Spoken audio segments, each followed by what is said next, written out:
Hi வணக்கம். உங்கள் ஆனந்த கண்மணி. ஆனந்த நாவல் கீதம் சேனலை கேட்குறவங்க எல்லாரும் மறக்காமல் சப்ஸ்கிரைப் பண்ணிவிடுங்க. லைக் பண்ணுங்கள், கமெண்ட் பண்ணுங்கள், ஷேர் பண்ணுங்கள். வாங்க நாம் இப்போ கதை கேட்க போகலாமா? சுபலதாவின் இரவும் விடியவில்லை, பொழுதும் போகவில்லை. அத்தியாயம் 7. என்ன பாட்டு? லவ் ஃபெயிலியர் பாட்டா? அது என்னமோ. யுவன் மியூசிக், நாமுத்துக்குமார் வரிகளில் காதல் தோல்வி பாடல்கள் கேட்டால் போதும், அப்படியே அதிலேயே மூழ்கி போயிடலாம் என்றான் கார்த்திக்.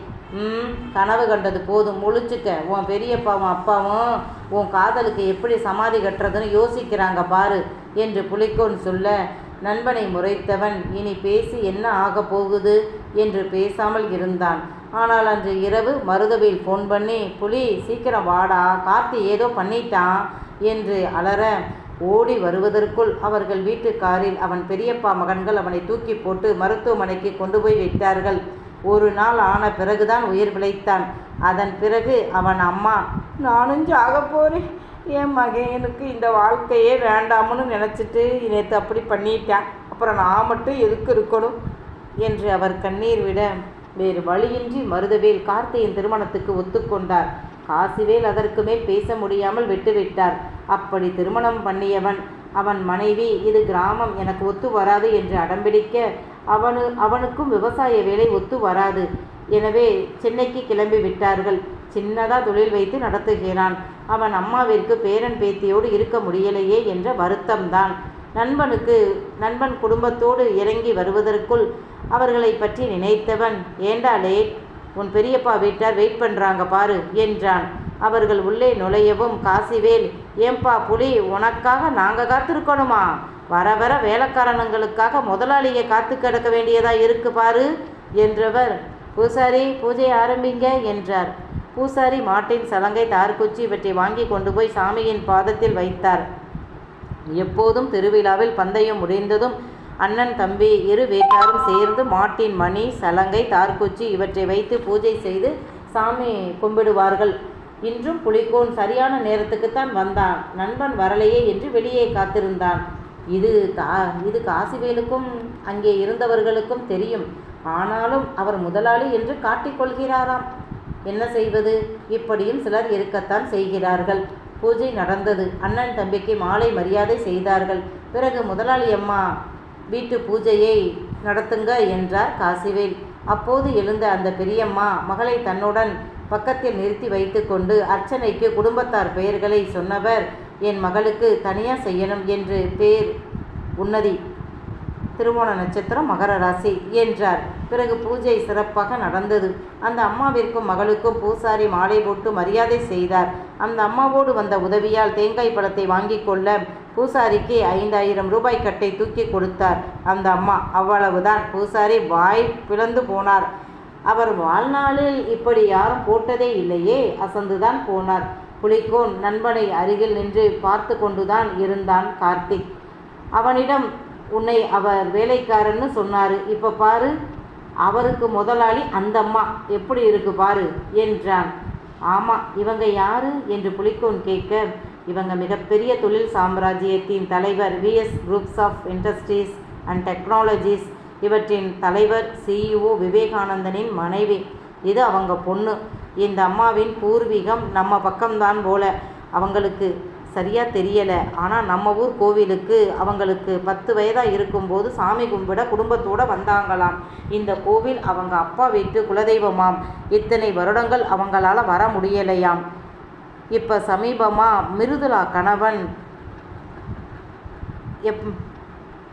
மிருதுலா கணவன் மூலமாக எப்படியோ நம்ம கோவில் பற்றி இந்த அம்மாவுக்கு தெரிஞ்சிருக்கு. அதுதான் சாமி கும்பிட காலையில் வந்திருக்காங்க. வெளியூர் ஆள். அதனால் அட்ரஸ் கண்டுபிடிச்சி வர்றதுக்குள்ளே அந்த பொண்ணு பந்தயம் பார்க்குறேன்னு காரை விட்டு இறங்கினது தெரியாமல் குறுக்க வந்துருச்சு. நல்ல வேளை நீ காப்பாற்றிட்ட. மிருதுலா புருஷன் இவங்களுடைய பல கம்பெனிகளில் ஒரு கம்பெனியில் தான் வேலை பார்க்குறாரு என்றான். ஏன், மிருதுலா இவங்களை கூட்டி வந்திருக்கலாமே என்று புலிக்கோன் கேட்க, அப்படியெல்லாம் இவங்க யார் வீட்டுக்கும் வரமாட்டாங்க. எனக்கே ரொம்ப ஆச்சரியமாக இருக்குது. அவங்க எவ்வளவு பெரிய குடும்பத்து பெண். அந்த அம்மா ரொம்ப சிம்பிளாக இருக்கிறாங்க என்றான். புலிக்கோன் அந்த பெண்ணைத்தான் பார்த்தான். அவள் சாமியை பார்க்கவும் இல்லை, கும்பிடவும் இல்லை. சும்மா சுற்றி சுற்றி கோவிலைத்தான் வேடிக்கை பார்த்தாள். அந்த அம்மா மகளை ஒரு கையால் பிடித்தபடி இருந்தார். இவ்வளவு பெரிய பெண்ணை ஏன் இப்படி பிடிச்சுக்கிட்டு இருக்கணும்?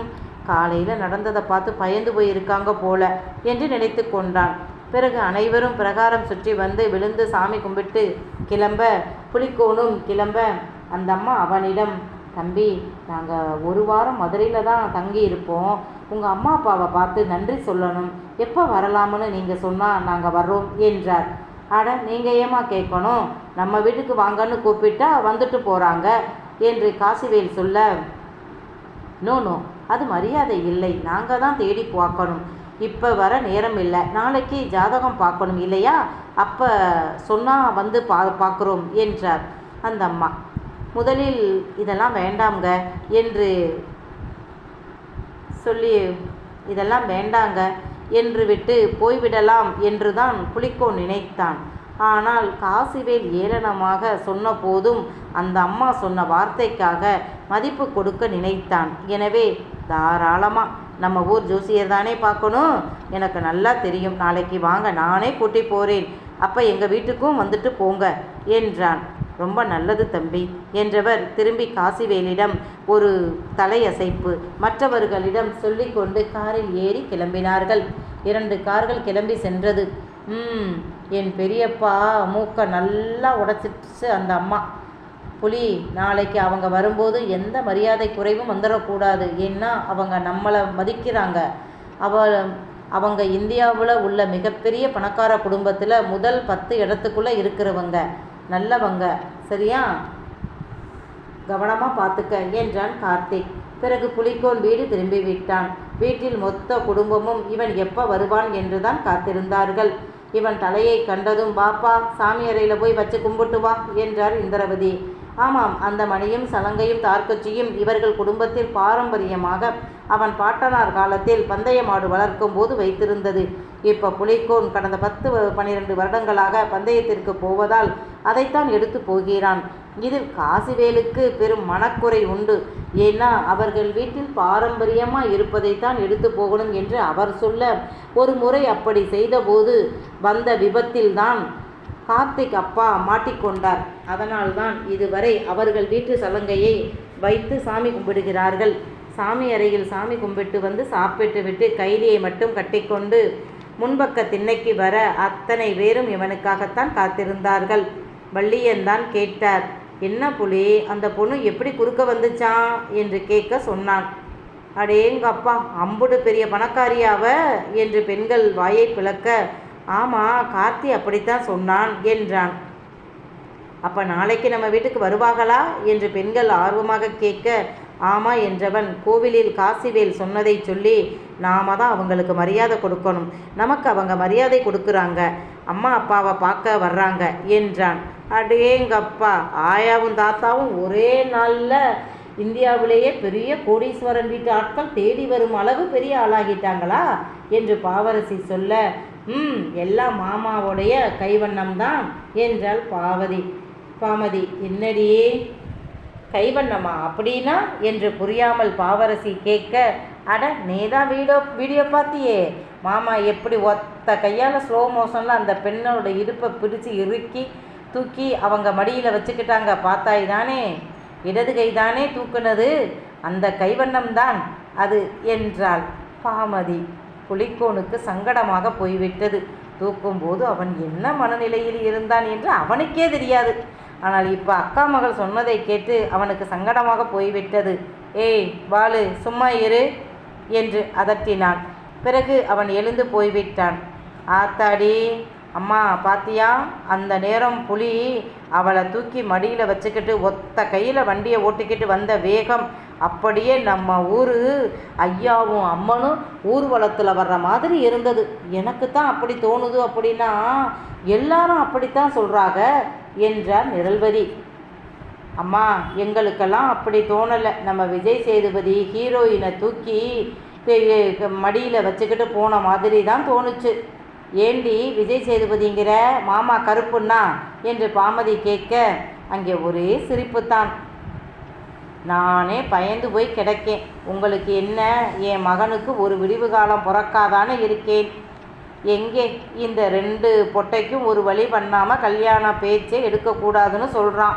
இப்போவே வயசு போகுது. அவன் வயசு பயலுகளெல்லாம் இப்போ கல்யாணமாகி புள்ள குட்டின்னு போயிட்டானுங்க என்று இந்திரவதி சொல்ல, அம்மா கவலைப்படாத, நடக்கணும்னு விதி இருந்தால் தன்னால் நடக்கும் என்றபோது பள்ளி சத்தம் போட, சொன்னேன்ல என்று நிரல்வதி சொல்ல, அம்மா பள்ளிக்கு பாத்ரூம் வருது போல, அதுதான் சத்தம் போடுது.